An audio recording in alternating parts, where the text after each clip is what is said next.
Let me begin this evening by expressing my gratitude to the American people for your outpouring of love and support following the assassination attempt at my rally on Saturday.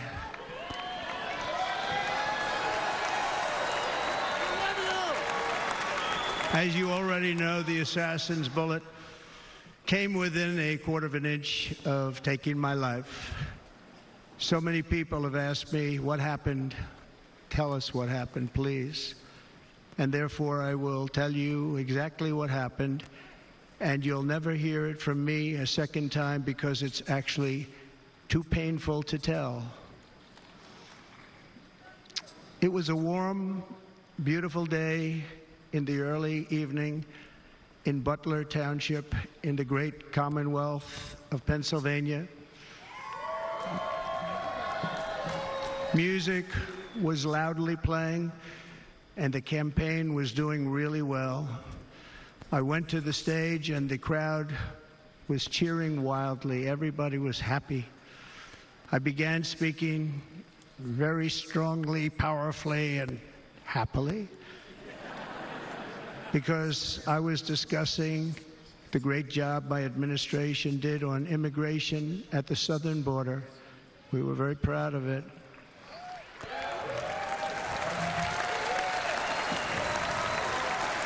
Behind me and to the right was a large screen that was displaying a chart of border crossings under my leadership. The numbers were absolutely amazing. In order to see the chart, I started to, like this, turn to my right and was ready to begin a little bit further turn, which I'm very lucky I didn't do, when I heard a loud whizzing sound and felt something hit me really, really hard on my right ear. I said to myself, wow, what was that? It can only be a bullet. And moved my right hand to my ear, brought it down. My hand was covered with blood, just absolutely blood all over the place. I immediately knew it was very serious, that we were under attack, and in one movement proceeded to drop to the ground. Bullets were continuing to fly as very brave Secret Service agents rushed to the stage, and they really did. They rushed to the stage.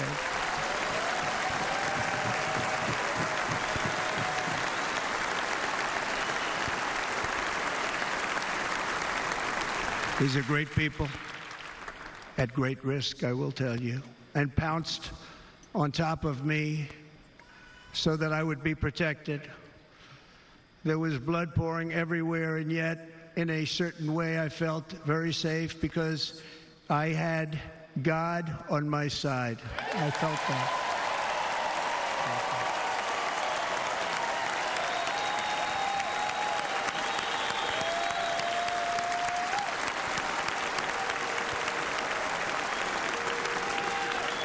The amazing thing is that prior to the shot, if I had not moved my head at that very last instant, the assassin's bullet would have perfectly hit its mark, and I would not be here tonight. We would not be together. The most incredible aspect of what took place on that terrible evening in the fading sun was actually seen later. In almost all cases, as you probably know, and when even a single bullet is fired, just a single bullet, and we had many bullets that were being fired, crowds run for the exits or stampede, but not in this case. It's very unusual.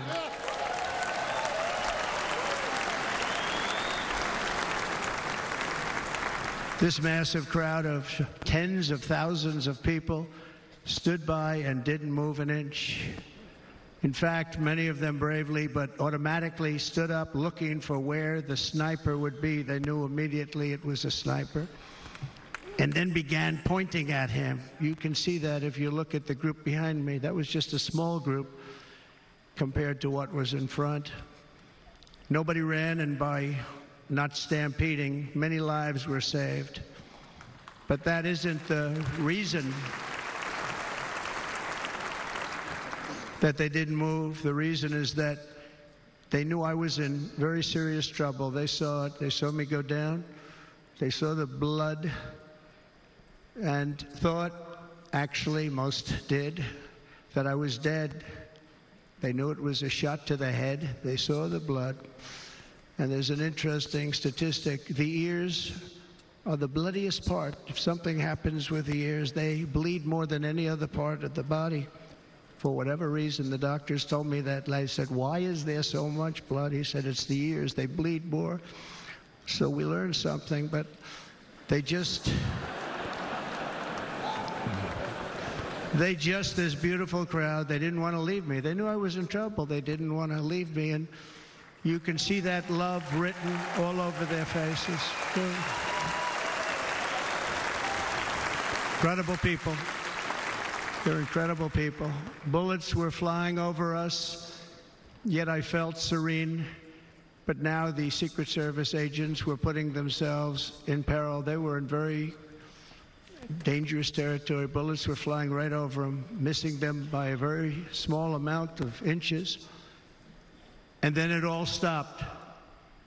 Our Secret Service sniper, from a much greater distance and with only one bullet used, took the assassin's life, took him out.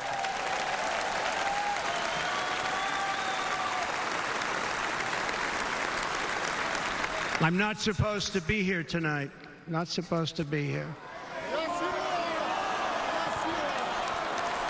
Yeah.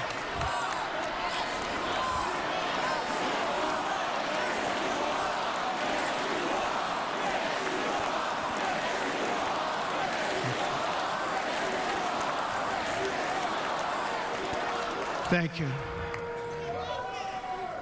But I'm not. And I'll tell you, I stand before you in this arena only by the grace of Almighty God.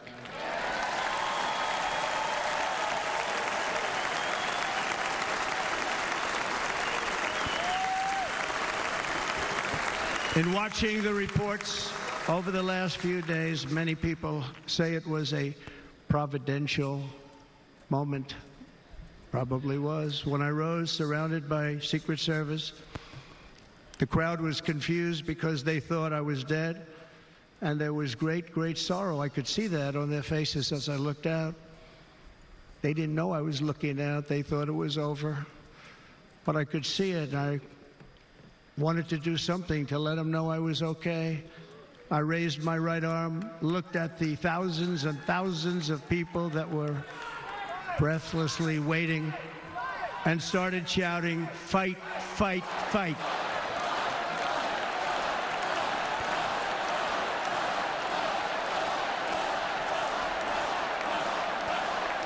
Thank you. Once my clenched fist went up, and it was high into the air. You've all seen that.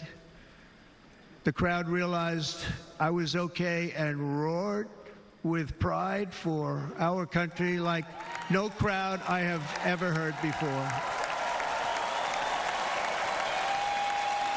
Never heard anything like it. For the rest of my life, I will be grateful for the love shown by that giant audience of patriots that stood bravely on that fateful evening in Pennsylvania. Tragically, the shooter claimed the life of one of our fellow Americans, Corey Comparator. Unbelievable person, everybody tells me. Unbelievable. And seriously wounded, two other great warriors. Spoke to them today. David Dutch and James Copenhaver. Two great people. I also spoke to all three families of these tremendous people. Our love and prayers are with them, and always will be. We're never going to forget them. They came for a great rally. They were serious Trumpsters, I want to tell you. They were serious Trumpsters, and still are. But Corey, unfortunately, we have to use the past tense. He was incredible. He was a highly respected former fire chief, respected by everybody.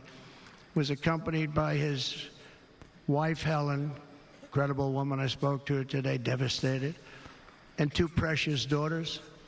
He lost his life selflessly, acting as a human shield to protect them from flying bullets. He went right over the top of them and was hit. What a fine man he was.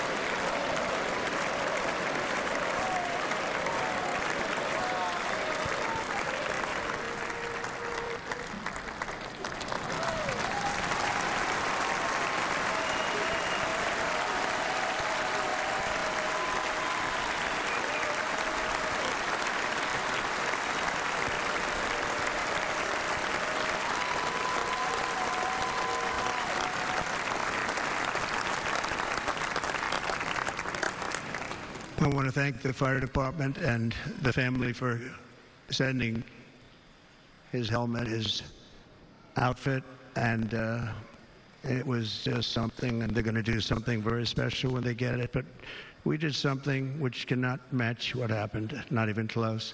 But I am very proud to say that over the past few days, we've raised $6.3 million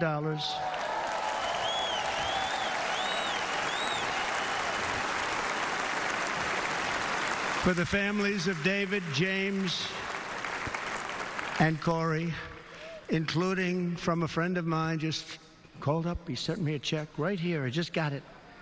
$1 million from Dan Newland. Thank you, Dan.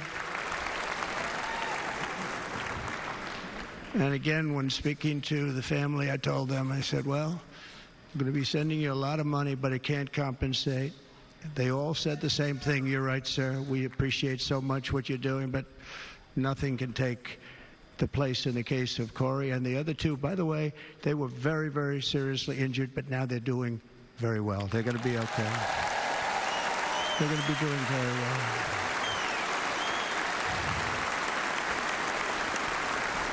They're warriors. So now I ask that we observe a moment of silence in honor of our friend Corey.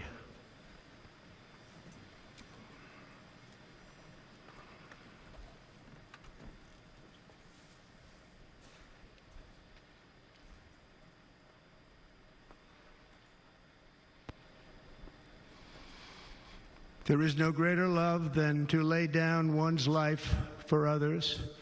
This is the spirit that forged America in her darkest hours, and this is the love that will lead America back to the summit of human achievement and greatness. This is what we need.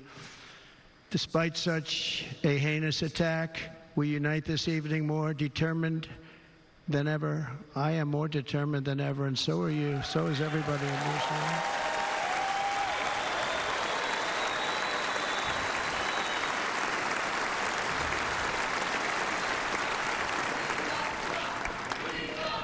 Thank you. Thank you very much.